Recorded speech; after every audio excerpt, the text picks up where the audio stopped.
Sering kita dengarkan nasihat dari para masyayikh kita, ulama-ulama kita, al-istiqamatu khairun min alfi karamah.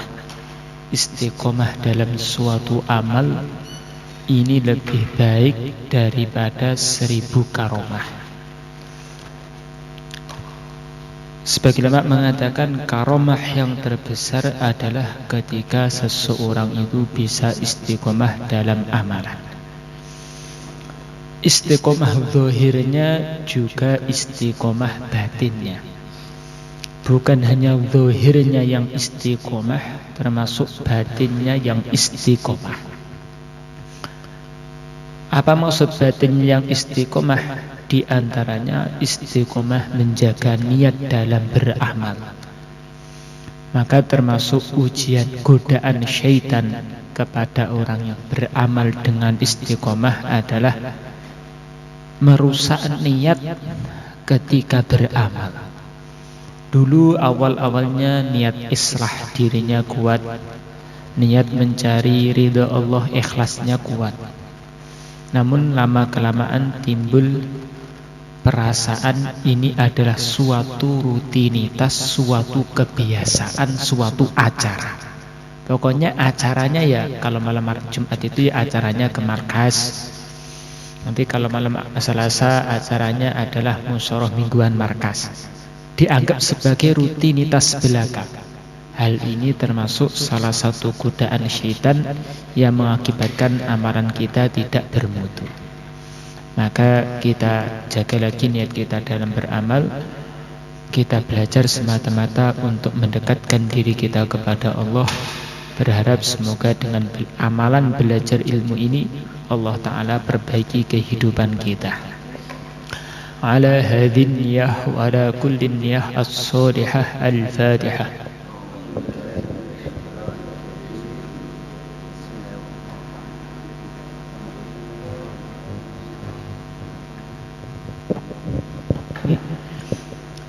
Halaman 141. Sopan santun seorang murid. Walaupun di sini mungkin judulnya sopan santun seorang murid, tapi ini bukan hanya terkait dengan murid dan guru saja, tetapi juga berlaku untuk umum. Kita sebagai orang yang ilmunya rendah, adab kita kepada para alim ulama, walaupun itu bukan guru kita. Adab kita kepada seluruh alim ulama. Apabila engkau seorang murid, maka perhatikanlah adab kesopanan terhadap guru sebagai berikut. Yang pertama, hendaknya memberi ucapan salam kepada guru terlebih dahulu. Ketika di jalan bertemu, adabnya kita yang mengucapkan salam kepada guru, bukan guru yang mengucapkan salam kepada kita. Yang kedua, tidak banyak bicara di hadapannya. Maksudnya perkataan yang tidak ada manfaatnya, perkara-perkara yang tidak ada maslahatnya. Tapi kalau itu ada manfaatnya, ya tidak dipermasalahkan. Tidak berbicara selagi tidak ditanya gurunya. Tidak bertanya sebelum meminta izin terlebih dahulu. Tidak menentang ucapan guru dengan ucapan pendapat orang lain. Tidak menampakkan penentangan terhadap pendapat gurunya, apalagi menganggap dirinya paling pandai daripada gurunya. Ini semuanya rincian-rincian yang intinya adalah menjaga hati para alim ulama. Jangan sampai kita ini menyakiti hati para alim ulama. Jangan sampai menyinggung hati para alim ulama dan juga para wali-wali Allah Ta'ala. Sering Kiai Umar Fatullah menceritakan kisah Syekh Abdul Qadir Jailani. Syekh Abdul Qadir Jailani waktu mesantren punya 2 kawan. Di pondoknya termasuk senior semuanya. Yang satu para ulama tidak menyebutkan nama aslinya, tapi dia dijuluki Ibnu Saqo, anaknya orang yang celaka. Yang kedua Abdullah. Waktu itu ada seorang ulama besar namanya Syekh Yusuf Al-Hamadan. Mungkin yang pernah ikut Bai'at Thariqat dengan Kiai Fatah. Nanti guru yang ke-31 Syekh Umar Fatullah, Syekh Uzair, Kiai Mahmud, kemudian Mbah Umar Sufyan. Nanti yang ke-31 ada ulama namanya Syekh Yusuf Al-Hamadan. Waktu itu beliau masyhur dengan seorang wali Allah yang punya karomah, kalau bahasa kasarnya semacam menghilang. Tiba-tiba sudah ada sini, tiba-tiba sudah ada di sini, dan seperti itu. Ada 3 murid seorang santri Syekh Abdul Qadir Jailani yang waktu itu masih seorang santri. Ketiga-tiganya punya niatan untuk berjumpa dengan Syekh Yusuf Al-Hamadan yang dijuluki Ibnu Saqo.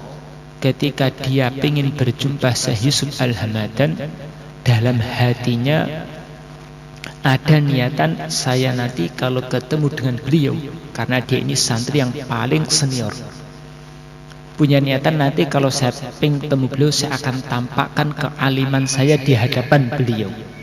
Saya akan memberikan pertanyaan, pokoknya saya yakin beliau tidak akan bisa menjawabnya. Yang kedua namanya Abdullah. Dia punya niatan tidak sejelek kawannya, tapi juga kurang bagus. Saya akan mengajukan beberapa pertanyaan.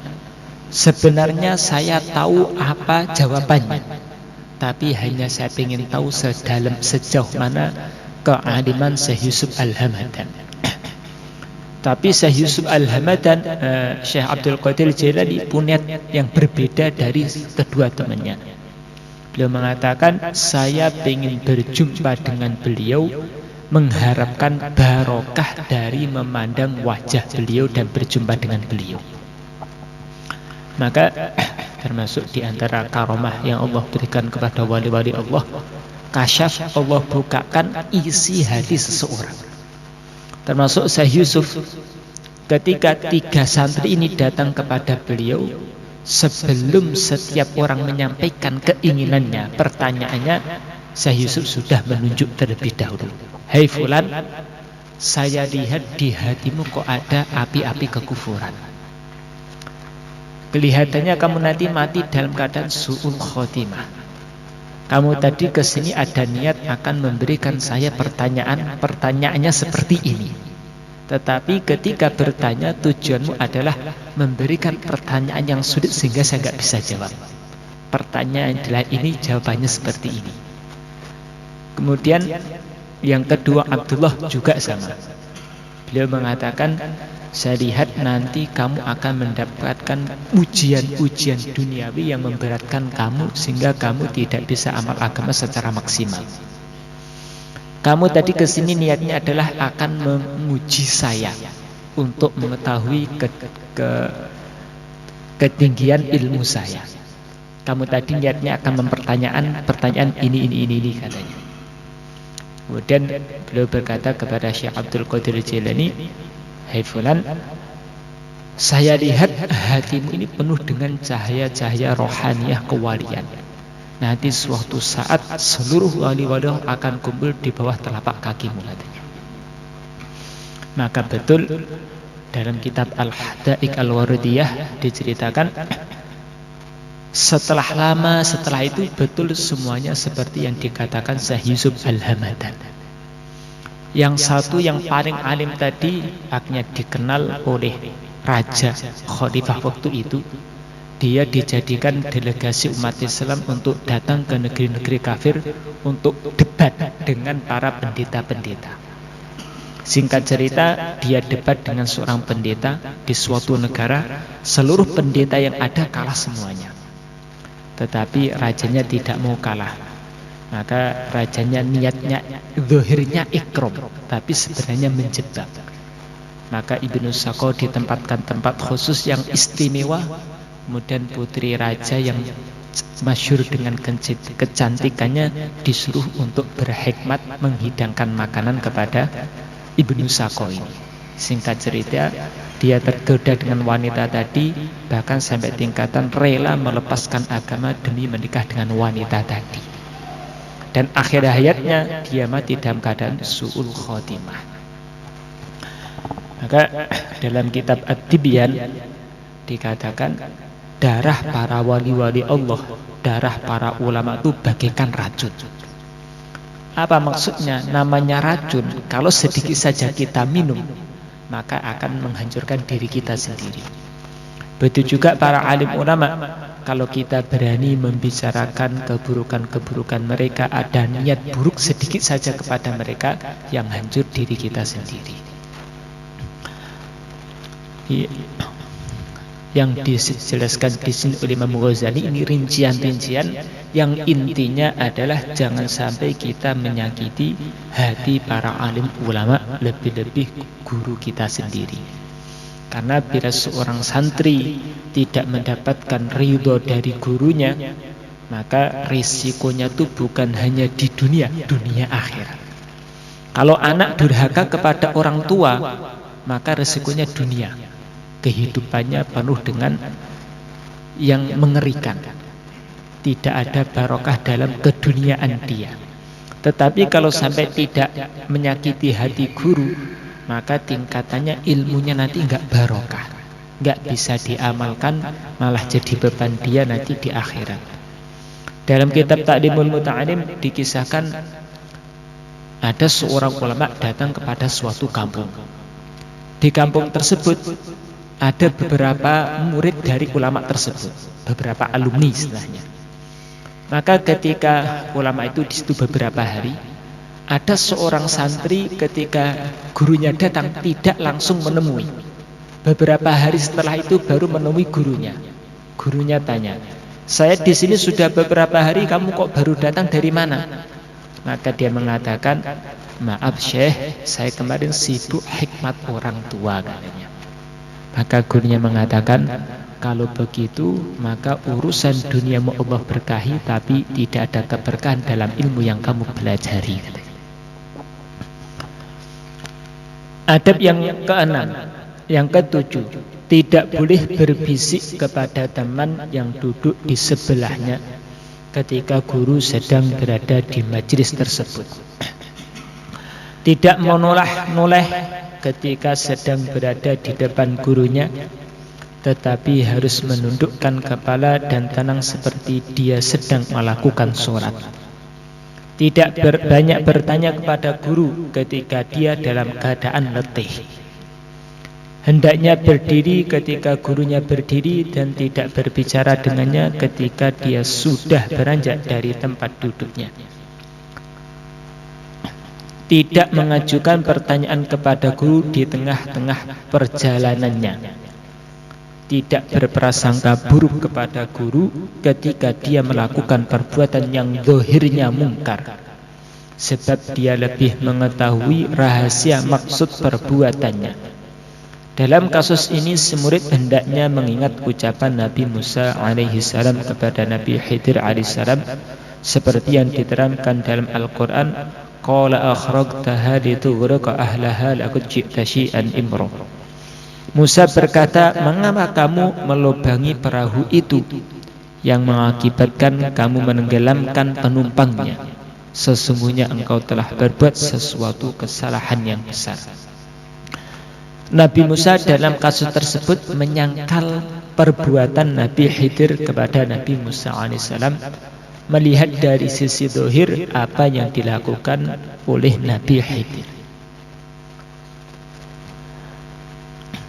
Ketika kita melihat guru kita, di mana menurut ilmu kita itu suatu kesalahan, kita jangan sampai suudzon, buruk sangka kepada guru kita. Lalu bagaimana kita husnudzon? Guru saya ini lebih alim daripada saya. Tentu dalam mengamalkan ini dia punya alasan tertentu yang tidak saya ketahui. Seperti kisah Nabi Musa dan Nabi Khidir. Nabi Khidir mengerjakan beberapa hal yang secara zahir ini suatu kemungkaran. Nabi Musa dan Nabi Khidir naik perahu. Dia tidak dizalimi, naik perahunya gratis, malah perahunya dirusak.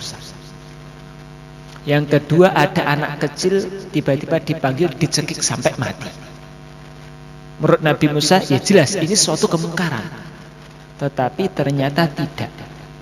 Justru itu suatu manfaat besar bagi mereka. Perahu dilubangi. Kenapa? Karena di depan ini, di depan sana nanti ada para pembegal perampok. Setiap perahu yang nampak bagus akan dirampas. Maka dengan perahu dirusak, maka selamat dari rampasan para perampok. Anak kecil tadi ternyata ditakdir ilahi, kalau dibiarkan hidup akan menjadi orang kafir yang akan merugikan orang tuanya sendiri. Anak yang durhaka. Daripada menyusahkan orang tua, mudaratnya banyak, ya sudah dibunuh saja. Ini contoh. Kadang-kadang para alim ulama itu melakukan hal-hal yang menurut dohirnya, logika kita tidak masuk akal, suatu kekeliruan. Maka adab kita yang bodoh dalam menghadapi para alim ulama yang seperti itu adalah kita tidak suudzon kepada mereka. Maka termasuk nasihat para masyayikh kita, para ulama itu bagikan Al-Quran. Ada sebagian cetakan pabrik itu tulisannya salah. Ada sebagian pabrik dalam mencetak mushaf Quran ada kekeliruan. Bagaimana? Ya tetap karena mushaf Al-Quran kita jaga, kita hormati, tetapi tidak kita sia-siakan. Bukan berarti kemudian karena ada kekeliruan kemudian dibuang, diinjak-injak, tidak. Tetap ditaruh di tempat yang mulia, tetapi tidak kita baca. Begitu juga ketika adab kita kepada para alim ulama, ketika melihat sesuatu yang zahirnya menurut syariat tidak benar, tetap kita muliakan, memandang mereka adalah pewaris para anbiya. Tetapi karena zahirnya suatu kekeliruan, kita tidak meniru perbuatan tersebut. Tetap menghormati mereka, tapi urusan mengikuti tidak ditiru. Tidak meniru perbuatan kekeliruan yang menurut kita, perbuatan mereka yang menurut kita suatu kekeliruan. Tetapi kita juga tetap menghormati, menghargai mereka, karena di dalam hati mereka ada ilmu warisan Rasulullah Sallallahu Alaihi Wasallam. Maka dulu memang kadang-kadang para wali-wali Allah, para ulama yang hatinya bersih itu, Allah tampakkan sesuatu yang kita tidak tahu, sehingga mengerjakan sesuatu yang menurut kita ini nggak cocok. Termasuk dulu Kiai Ubed itu pernah cerita tentang sejarah jembatan yang masuk ke Trangkil ini. Itu kan yang lama sebelah utara dan sebelah selatan. Waktu itu yang menjadi lurah adik Kiai Mahmud sendiri. Waktu itu Trangkil masih berupa sawah. Jangankan untuk bercocok tanam di sawah baratnya Trangkil, untuk pergi nyari rumput saja masyarakat nggak ada yang mau datang. Di baratnya Trangkil itu dulu termasuk sawah yang masyhur dengan keangkerannya dan yang lain. Nyari rumput pun nggak mau ke situ. Maka Kiai Mahmud itu pesan kepada lurahnya, waktu itu adik kandung sendiri, pokoknya kamu harus membangun jembatan dari Temboro menuju Trangkil. Jembatan yang kokoh, bagus. Maka adiknya berpikir, apa manfaatnya bangun jembatan ke Trangkil? Oh, nggak ada orang yang mau datang ke Trangkil. Nah, jangankan ngurus sawah, nyari rumput ke Trangkil pun nggak mau kok, suruh bangun jembatan. Ini memubazirkan harta. Maka tidak dikerjakan. Maka diingatkan lagi, kamu harus buat jembatan menuju Trangkil. Adiknya nggak gubris karena ini nggak ada manfaatnya. Terakhir Kiai Mahmud agak marah. Pokoknya kalau kamu nggak bangun jembatan ke Trangkil, pokoknya kamu dosa besar, katanya. Ya, adiknya akhirnya ketakutan, akhirnya terpaksa dibangun. Setelah lama-lama sekarang kita nikmati, ternyata hasilnya keadaan Trangkil seperti yang kita lihat sekarang. Dulu waktu itu ya belum nampak apa-apa, nampaknya masih ya seperti hutan belantara. Tapi ternyata Masya Allah, itulah para wali-wali Allah Ta'ala. Kadang-kadang memerintahkan sesuatu yang gak masuk akal, mengerjakan sesuatu yang menurut kita adalah gak cocok, tetapi karena kebersihan hati mereka, mereka mengerjakan itu karena mungkin kasyafnya atau Allah bukakan sesuatu yang kita tidak mengetahuinya. Allah. Kita lanjutkan sedikit tambahan adab khususnya dalam belajar, dalam amalan ini kelihatannya perkara yang remeh, tetapi walaupun kelihatannya sederhana, tetapi khasiatnya, hasilnya sangat-sangat luar biasa. Maka sering guru-guru kita menyampaikan anugerah-anugerah Allah kepada para kekasihnya, wali-walinya itu diantaranya yang terbesar karena adab mereka ketika menjaga amal. Termasuk kisah yang masyhur kerajaan Turki Utsmani bertahan sampai kurang lebih 700 tahun. Di antara asbabnya bermula dari orang yang pertama, suatu ketika dia masuk ruangan. Di ruangan tersebut ada Al-Quran di atas meja. Maka tiba-tiba dalam hatinya timbul perasaan, aduh, kalau saya masuk tidak enak. Kalau saya duduk sedangkan di situ ada Al-Quran, saya merasa tidak ada. Maka semalam suntuk dia nggak berani duduk gara-gara ada Al-Quran terletak di atas meja. Setelah kejadian itu dia bermimpi dari punggungnya keluar pohon yang cabangnya, dahannya tuh menyebar ke seluruh dunia. Maka datang kepada para ulama, minta apa takwil mimpi ini. Singkat cerita, takwilnya nanti anak cucunya akan menjadi pejuang-pejuang asbab hidayah di seluruh penjuru dunia. Maka setelah itu beliau dikasih keturunan yang akhirnya menjadi pendiri kerajaan Turki Utsmani yang bertahan kurang lebih sampai 700 tahunan. Barokah menjaga. Sebagian dulu Syekh Muzair pernah menyampaikan apa yang mengakibatkan secara zahir kenapa usaha dakwah ini Allah Ta'ala pimpin dari orang-orang India, orang-orang Pakistan, orang-orang India khususnya. Maulana Ilyas Jamil dari India. Padahal di sana daerah minoritas. Di Indonesia, di Yaman, di Mekah sana Islam mayoritas. Banyak ulama-ulamanya, banyak pesantren-pesantrennya. Ulama-ulamanya pun juga tidak kalah dengan yang ada di India. Kita banyak ulama-ulama dalam sejarah yang menjadi mufti besar di Mekah Madinah sana, orang Indonesia.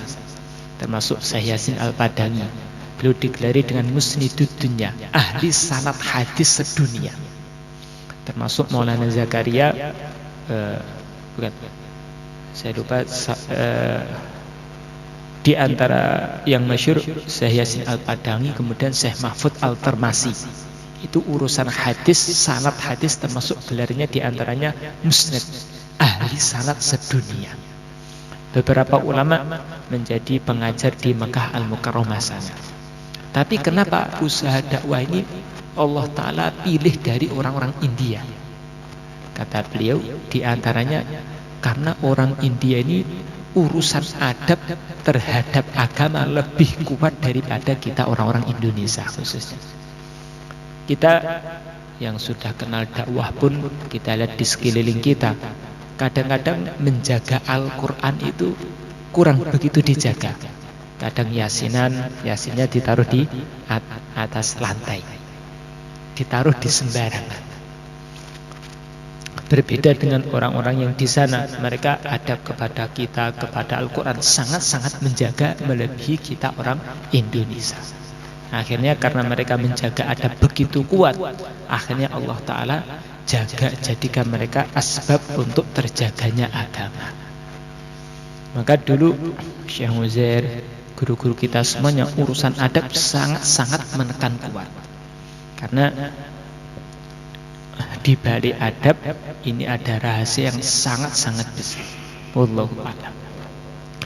Kita lanjutkan, sopan santun anak kepada orang tua. Apabila engkau memiliki kedua orang tua maka hendaknya engkau memperhatikan sopan santun bergaul dengan mereka. Di antaranya yang pertama, mendengarkan ucapan mereka. Walaupun ucapan itu adalah cacian maki. Adab seorang anak kepada orang tua ketika dimarahi, dicaci maki, dia mendengarkan, tidak membantah walaupun satu kata. Walaupun mungkin kita tidak keliru, adabnya adalah kita mendengarkan, diam terus.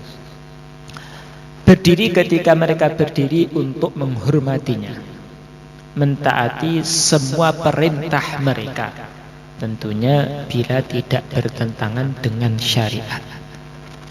Walaupun secara zahir itu merugikan kita. Sering kita dengarkan mungkin di Fadilah Amal atau di yang lain, saking tingginya hak orang tua, kalau orang tua memerintahkan untuk menceraikan istri, perlu ditaati menceraikan istri juga. Saking tingginya hak kepada orang tua. Tidak berjalan di depan mereka, tidak bersuara lantang kepadanya, membentak meskipun hanya dengan kata-kata bus. Tidak berkata, suaranya lebih keras daripada kedua orang tua. Di Al-Quran para sahabat dapat teguran, nasihat langsung urusan adab terhadap baginda Nabi. Ada ancaman bila sampai mengeraskan suara di atas suaranya baginda Nabi, maka ancamannya pahala amal akan hangus sia-sia belaka. Adab kepada guru, kepada orang tua diantaranya adalah tidak berkata lantang lebih keras daripada suaranya guru. Memenuhi panggilannya.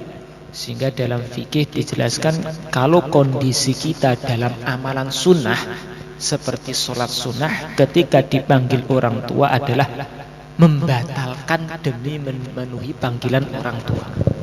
Saking tingginya hak orang tua, sholat sunnah pun suruh membatalkan demi menunaikan hak panggilan orang tua. Bersuara menyenangkan hati mereka, bersikap tawadhu terhadap mereka. Tidak boleh mengungkit kebaikannya yang telah diberikan kebaikan kepada mereka. Seorang anak tidak berhak, tidak diperbolehkan mengungkit-ungkit kebaikan yang dia berikan kepada kedua orang tua. Tidak boleh melirik kepada mereka atau menyinggung perasaannya. Tidak boleh bersikap walaupun sekedar lirikan mata, yang ini akan mengakibatkan sakit hati orang tua. Tidak boleh bermuka masam cemberut di hadapan mereka. Tidak melakukan bepergian kecuali dengan izin mereka.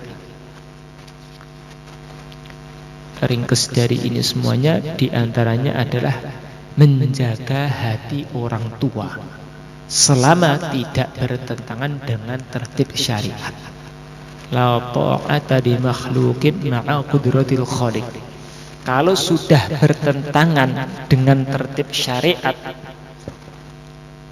kalau sudah bertentangan dengan tertib agama, maka siapapun tidak boleh ditaati. Maka dalam mudzakarah dakwah, di antara yang perlu dijaga adalah taat kepada amir selama amir, bukan selama amir taat kepada Allah, selama amir tidak memerintahkan kemaksiatan, atau selama perintahnya tidak bertentangan dengan tertib dengan syariat. Walaupun amirnya sendiri mungkin bisa dikatakan tidak tertib. Jadi kewajiban tertib kepada pimpinan bukan ketika pemimpinnya tertib, tetapi selama perintah tata tertib tersebut tidak bertentangan dengan tertib syariat. Maka di fikih dibahas apa hukum mentaati tata tertib lalu lintas, maka dibahas hukumnya wajib. Walaupun pemerintahnya pemerintah yang zalim, tetap wajib ditaati karena tidak bertentangan dengan tertib syariat. Tapi kalau sudah bertentangan, ya jelas tidak boleh ditaati. Yang kelima, tata cara pergaulan dengan orang awam.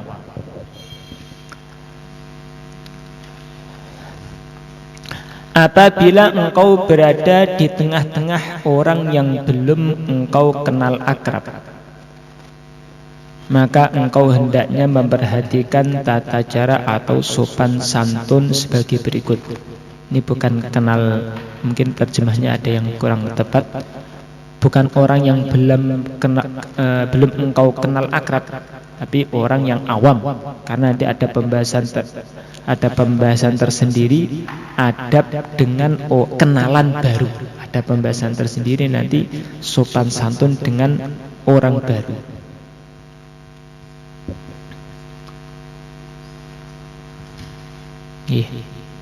Yang pertama, maksud orang awam ini orang-orang yang dia jauh dari amal agama, yang tidak mengamalkan agama. Pertama, tidak ikut campur dalam pembicaraan mereka. Yang kedua, tidak seberapa mendengarkan atau memperhatikan cerita-cerita bohong atau ucapan-ucapan jelek mereka. Karena mereka ini tidak tahu agama, tentunya pembicaraan mereka ini ya jauh dari agama. Maka kalau mereka apa yang mereka bicarakan itu suatu hal yang bertentangan dengan syariat, atau cerita-cerita yang kita belum tahu benar dan tidaknya, jangan kita percayai begitu saja, tetapi harus tabayun terlebih dahulu. Lebih-lebih kalau terkait dengan kata-kata cerita-cerita yang jelek-jelek, maka tidak boleh kita percayai sama sekali. Yang ketiga, melupakan kata-kata jelek mereka.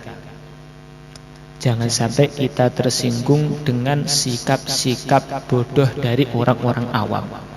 Karena mereka memang nggak tahu agama, ya wajar kalau amalannya seperti itu. Maka jangan sampai gara-gara sikap buruk mereka kepada kita mengakibatkan kita sakit hati, kemudian nggak mau mendekat kepada mereka untuk diajak amal agama. Berusaha tidak sering berjumpa dengan mereka. Tetap ada lahan dakwah, ada kawan setia.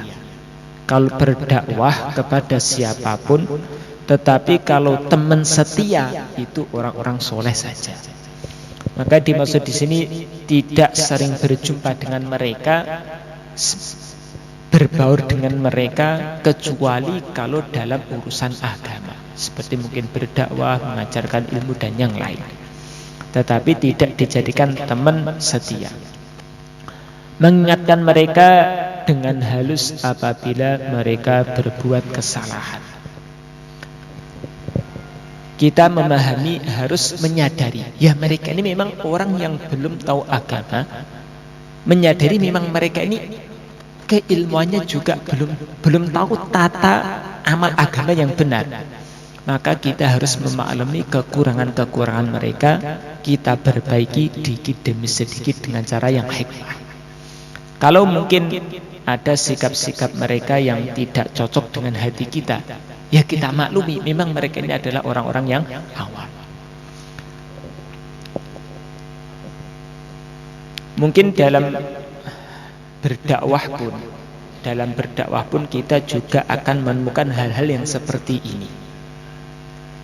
Berbaur kadang ketika keluar, mungkin berbaur dengan orang-orang yang mungkin amalannya tuh masih amalan orang awam, ya kita maklumi.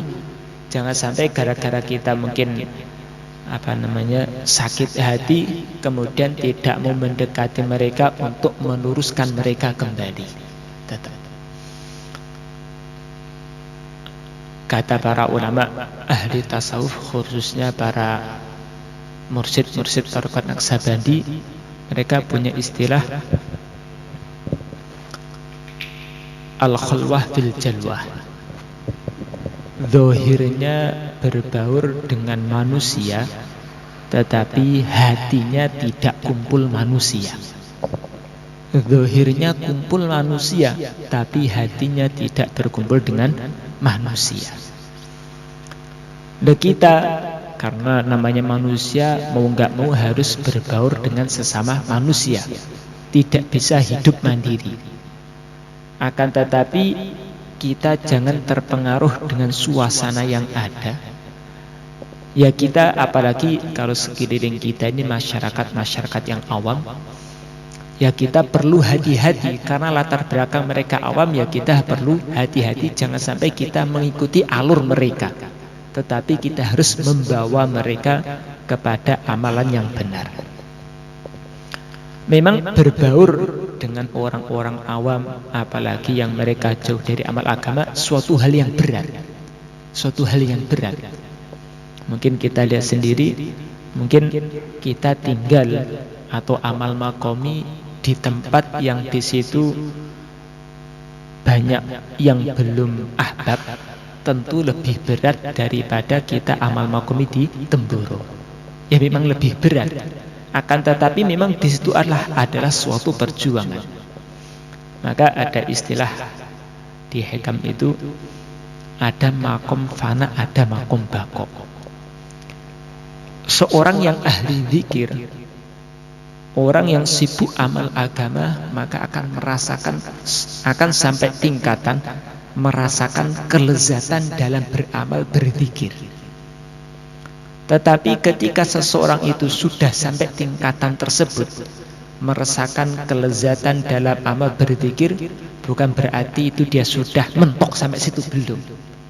Ada amalan yang lebih tinggi lagi. Apa itu? Menjumpai umat dalam keadaan hati tetap tawajuh kepada Allah dan mengajak mereka untuk ingat kepada Allah Ta'ala. Maka baginda Nabi ketika Isra Mi'raj langsung bermunajat, jumpa dengan Allah Ta'ala langsung.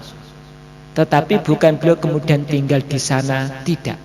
Tapi kembali ke dunia mengajak umat untuk amal agama, berbaur dengan orang awam.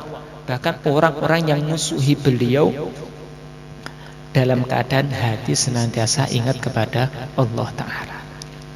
Kadang-kadang berbaur dengan orang-orang awam yang tidak tahu amal agama, ya hal yang sangat berat.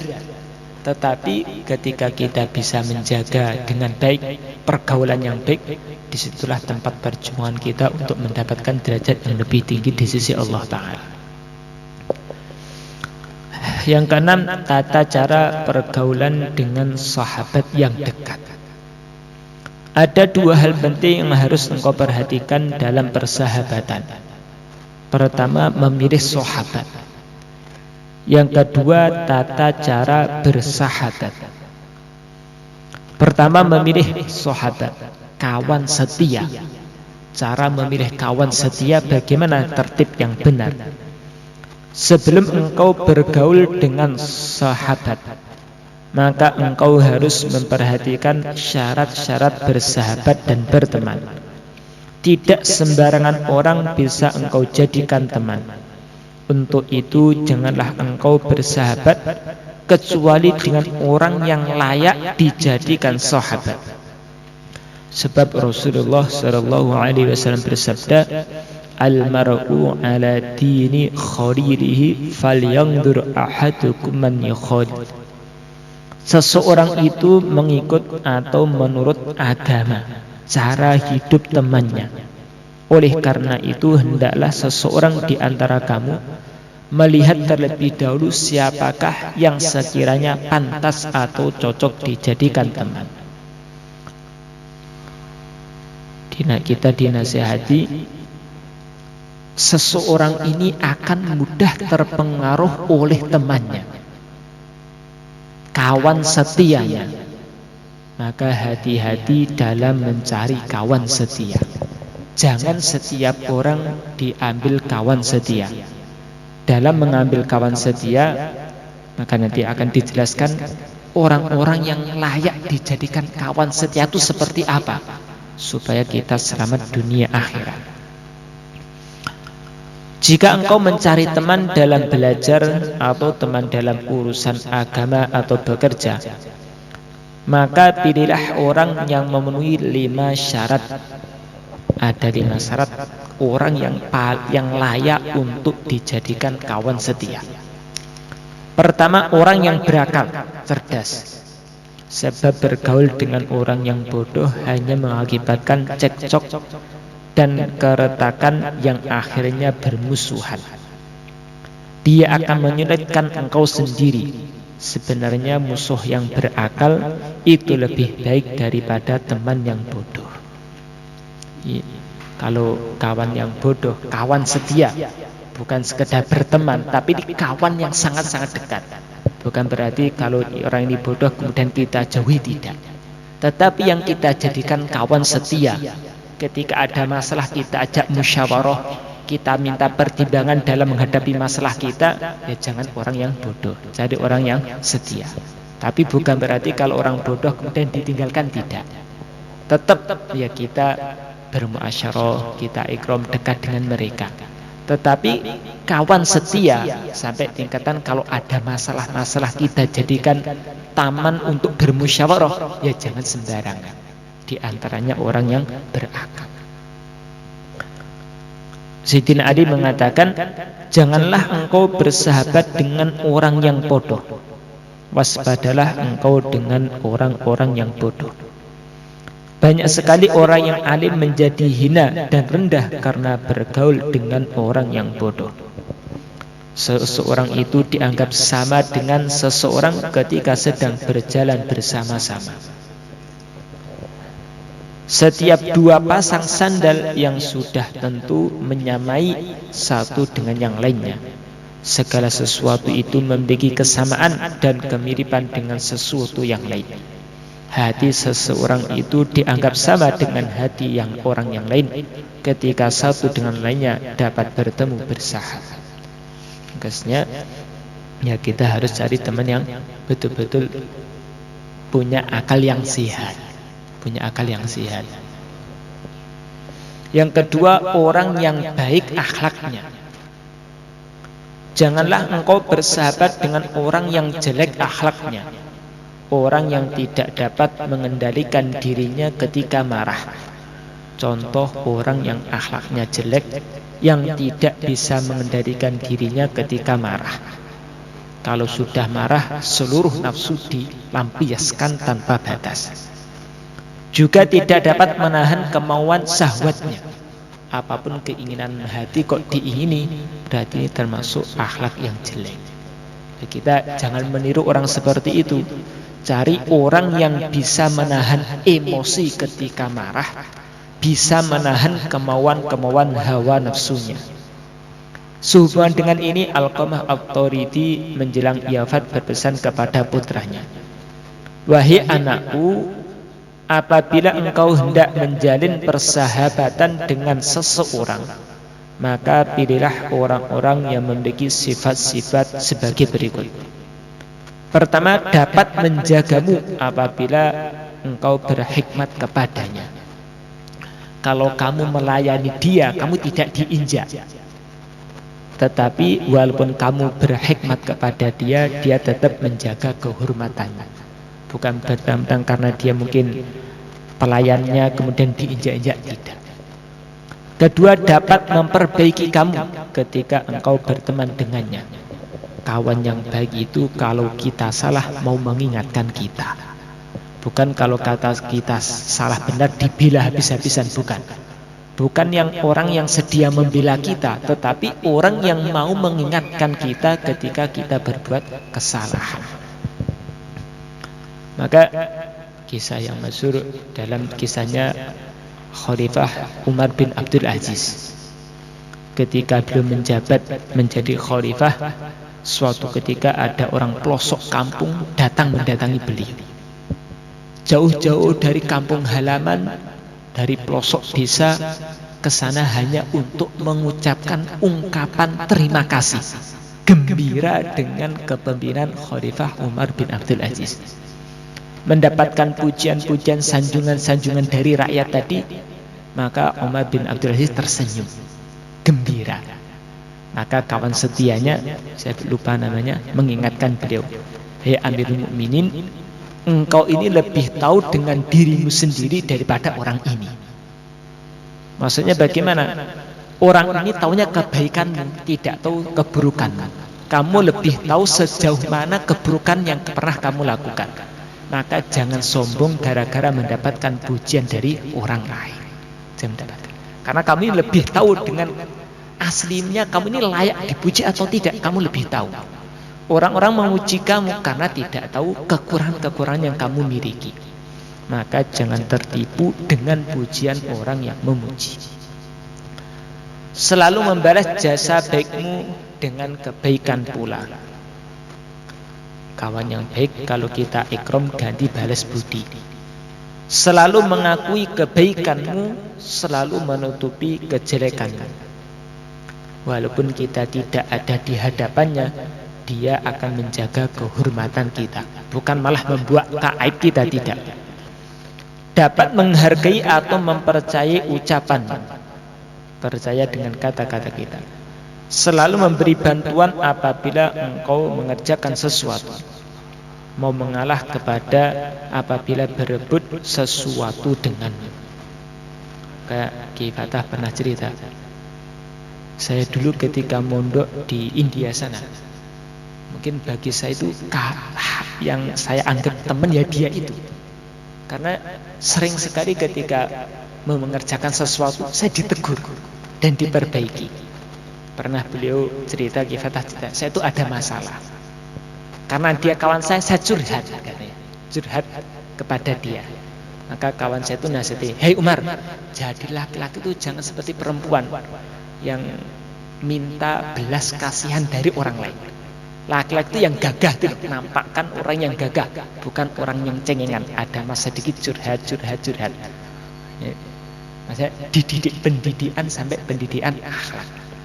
Itulah kawan yang hakiki seperti itu.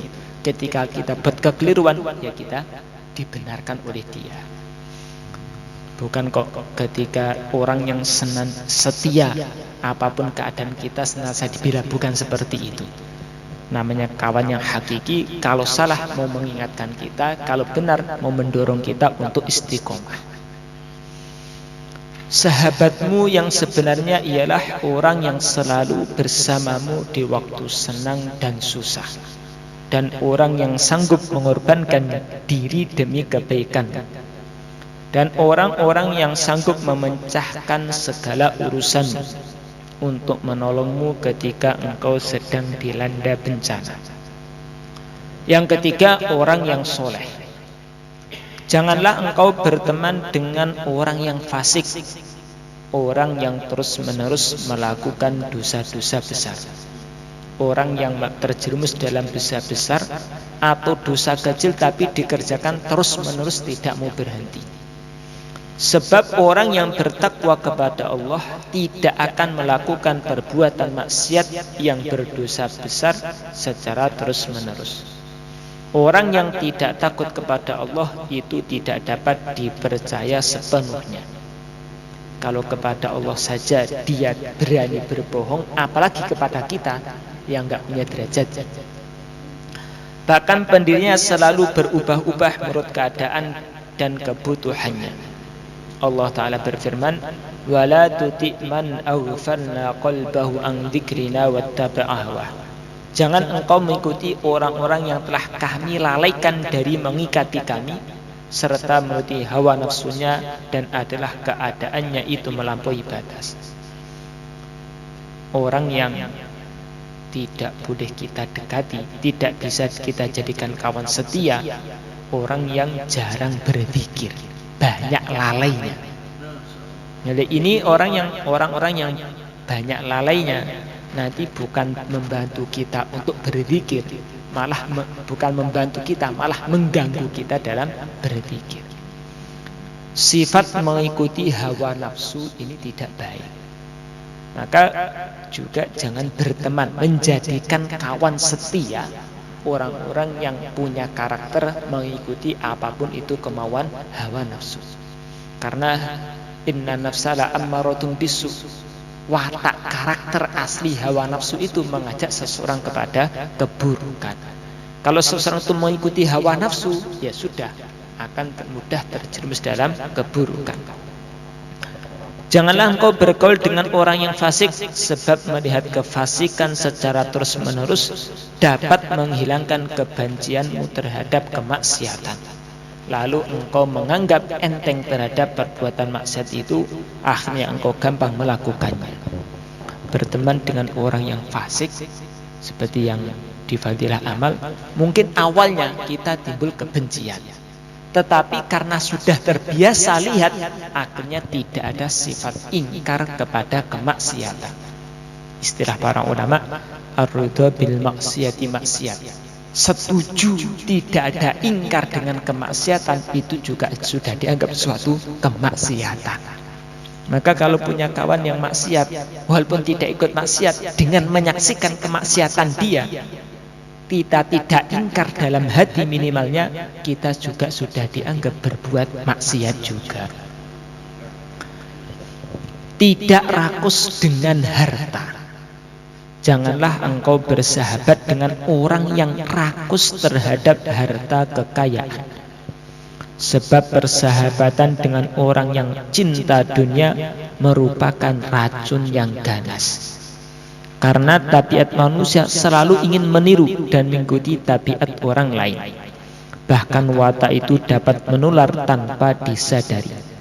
Dengan demikian, bergaul dengan orang yang rakus terhadap dunia akan menambah cintamu pada dunia, dan bergaul dengan orang yang tidak cinta dengan dunia juga akan mengurangi kecintaan terhadap harta kekayaan. Berbaur dengan orang yang rakus dengan dunia, sedikit atau banyak akan menambah kecintaan kita terhadap dunia.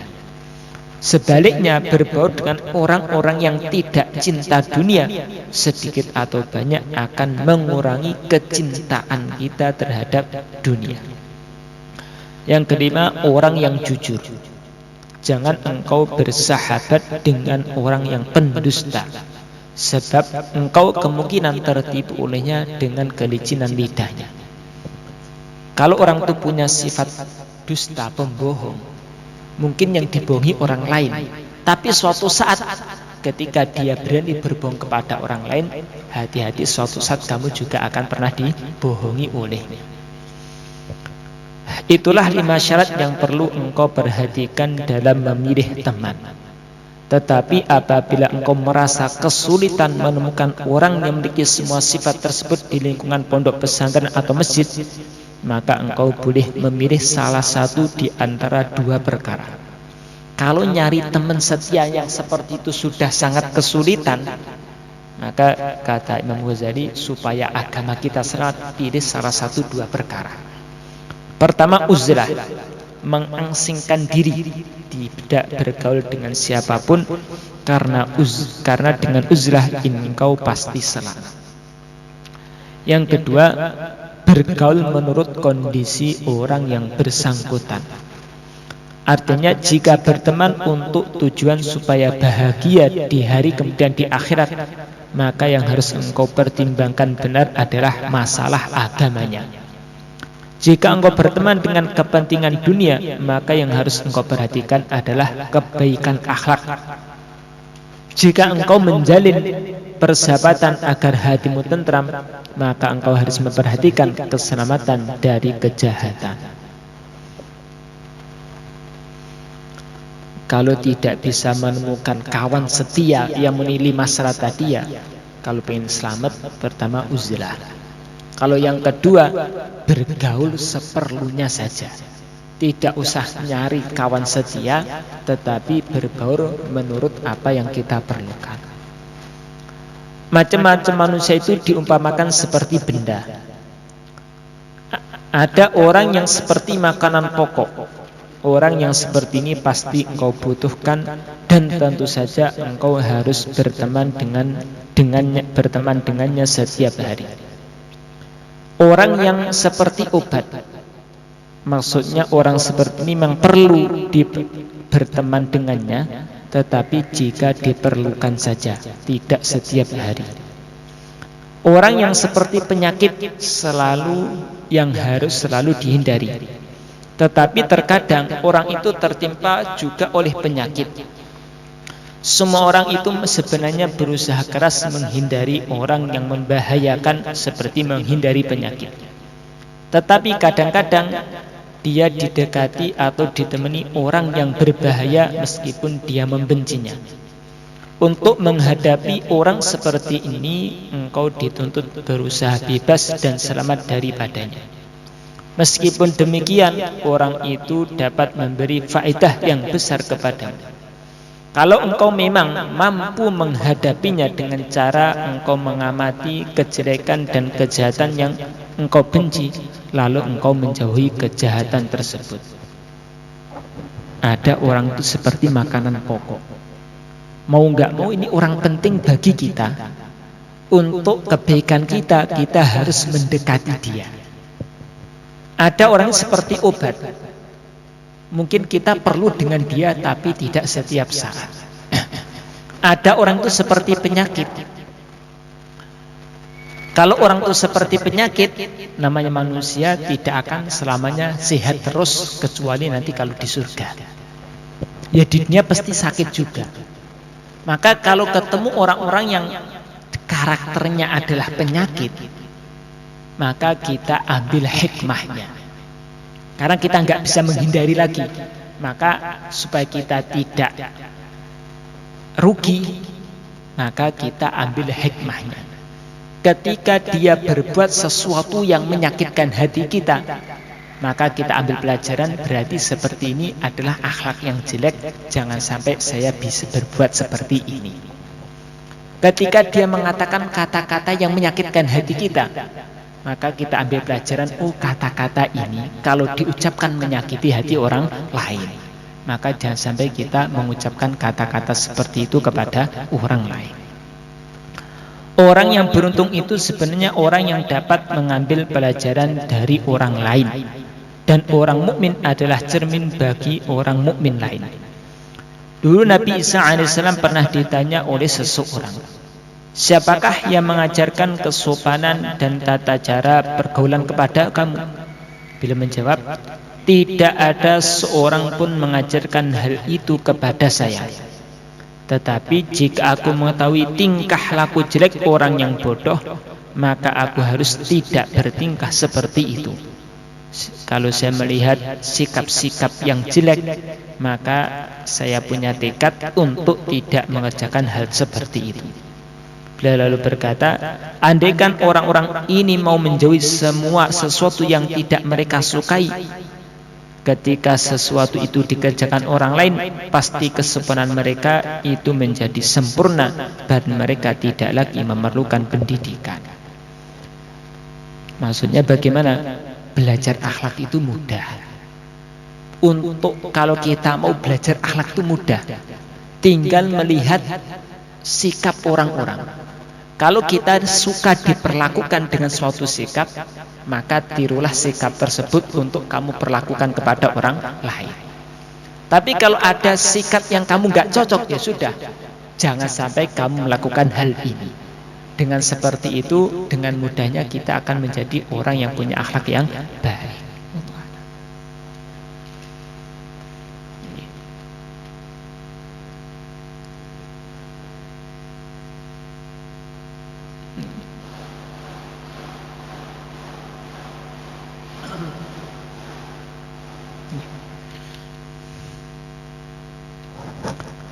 Ini tadi ringkasnya pelajaran penting bagi kita.